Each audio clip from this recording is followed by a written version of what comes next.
But let me go to another way of explaining the cultural iceberg. That's totally true. We have the iceberg, and I guess we see the 1/9 of the iceberg usually, and the rest is in the water. Okay? Sorry for my bad drawing, but these are two icebergs. So what we see in the peak, in the top, is the behavior.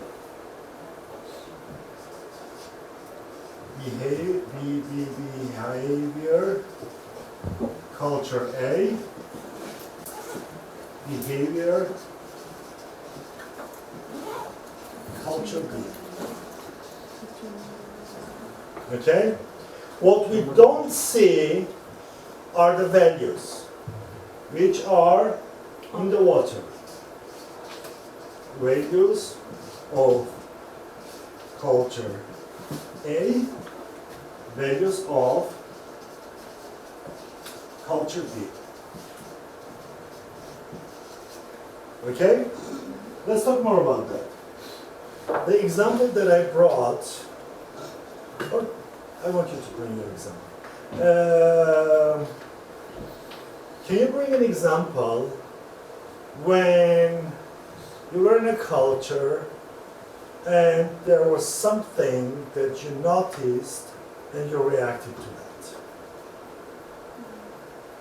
Something different that you noticed and you reacted to that.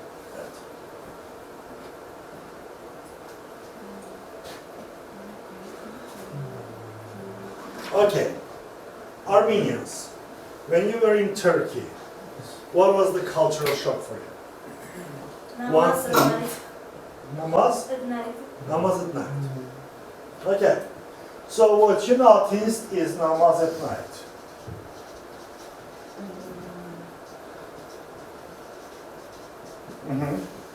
That was the behavior, Maybe right? not like That the you thing, noticed. but the like loud sound of it.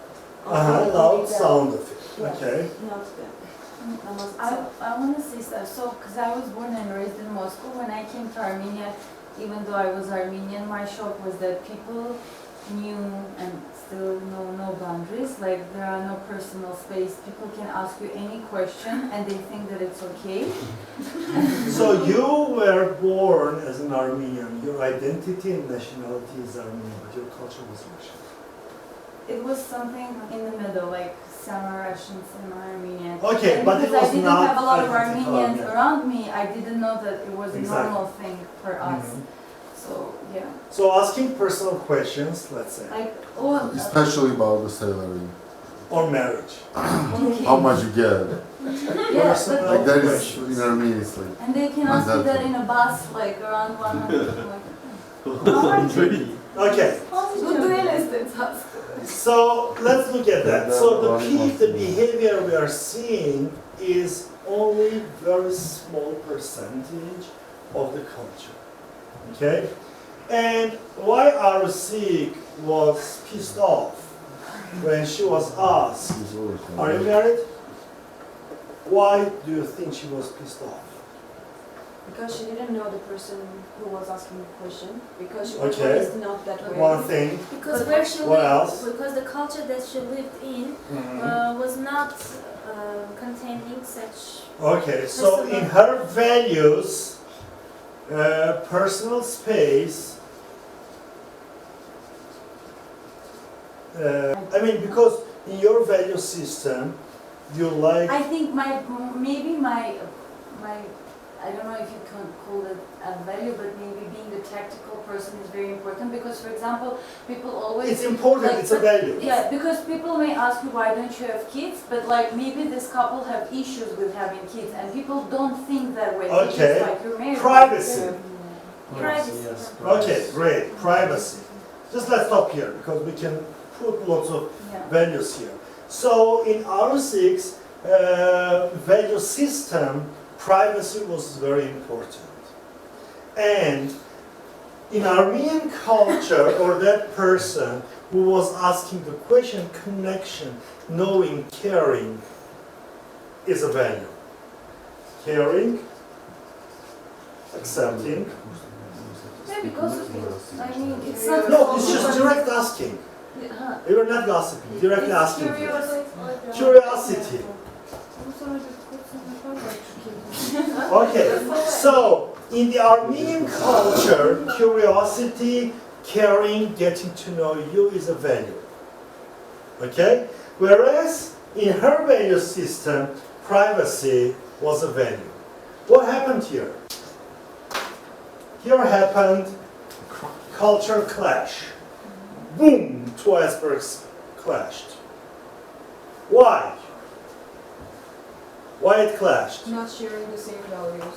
Not sharing the same values, yes, but the most important thing was that Arusik or Armenians were looking at the behavior, projecting, assuming they had their cultural glasses on. They are Armenian, they have good intentions, they are asking. Whereas she was not thinking that this is just a projection of these people. Let me educate them. Instead, she was, why are you asking me if I'm married? It's not your work, kind of business, right? That was the feeling, right? And honestly, this is something very common that our volunteers, American volunteers, are always going through. And when we are telling them, you know, this iceberg method, yeah, it happens to me. That's very much the clash of two cultures, of two icebergs. So the goal of this kind of, it's just, you know, knowing this cultural iceberg metaphor to understand that above the surface is behavior, what we see. Behind the water, the biggest part is the values. What is our value system? What we value more? And if we don't look from here to the peak, we always start being frustrated, we don't project, and it brings the clash of the cultures. For example, we always say like stereotypical thinking, Russian men are alcoholics. What we do, we just go here, we see this, we don't go there. Okay? Or I hear sometimes they are saying Armenian songs are always like mourning funeral songs. I hear it sometimes, but I don't know what's the value or why is that song. Or if we bring that, and actually I want to refer back to your example of dances, and I was recently one of my friends' wedding who is Yazidi, Kurdish, Yazidi. And I was at their wedding, and I was wearing my cultural glasses and being very insensitive to their culture, because I was first time, my expectation was different. I'll experience this cultural things, and the whole 4 or 5 hours they were dancing like this. Yes, yes. And like, come on, move guys, move! And then I was really frustrated, and I was talking to my wife, and I said, this is like stupid things the whole time, like 100 people next to each other and doing this. What's that? And when I learned from them, I asked actually, I said, can you tell me about this dance? Not that, you know, I'm pissed off, what are you doing? And, hey, can you tell me about this dance? Amazing It started dance. about the history of the dance, about being close to each other, about being always minority, and like they told me a history of the dance, and I started valuing that every person is so proud of their heritage, every person is so close to the roots. And like 5 minutes after that conversation, I jumped in and I stood in the line and I started doing this. Okay, I was part of their. But at first I was projecting from my Armenian culture that, hey, just do this, like be kind of, you know, another dancer.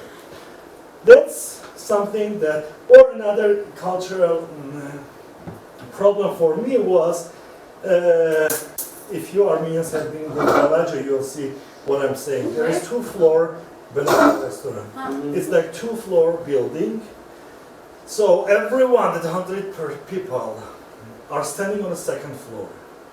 And they have a tree, small tree, with about 10, 15 apples, red apples, on that tree, kind of bound.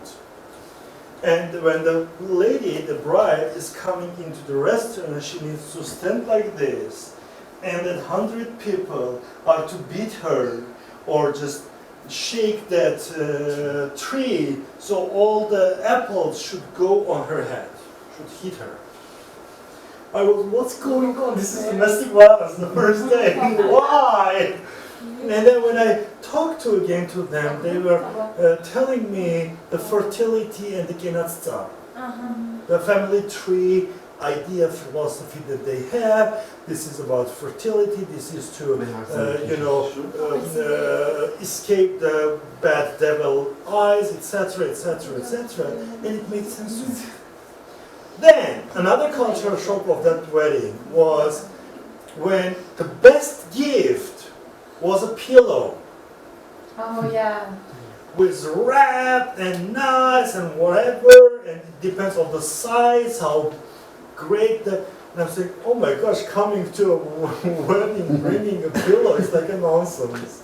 If someone would come to my wedding and bring me a pillow, I will just beat that person with that pillow. Yeah, there is a sentence in our culture as well, gets all together in one pillow. Yeah, we also have that. So, but when they started that pillow, one of the explanation was about that, like kind of to get all in one pillow, being, you're always together. The other one was as many pillows you have, as many kids you'll have, and it was something also connected with the religion, because they always have the pillows lined up in their houses, whatever. They told about the stories why they are doing that. And I started appreciating that. Because again, I was projecting from my cultural values that pillow is not a wedding thing. I took them like 200 euro ring and someone is coming with a pillow. Why? I was projecting it, looking the behavior of the pillow from my own value point. And I had the clash of two icebergs. Because I was projecting, I was assuming.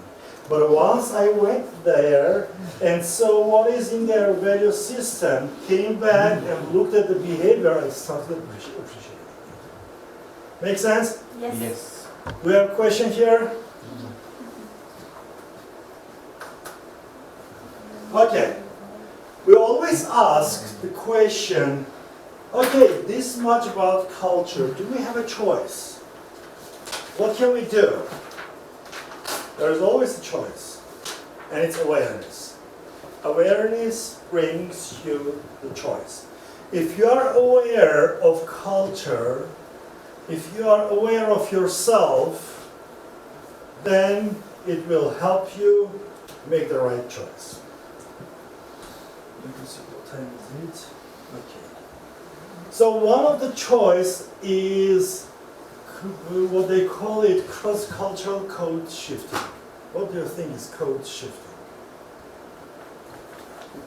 Could it be like together with DNA?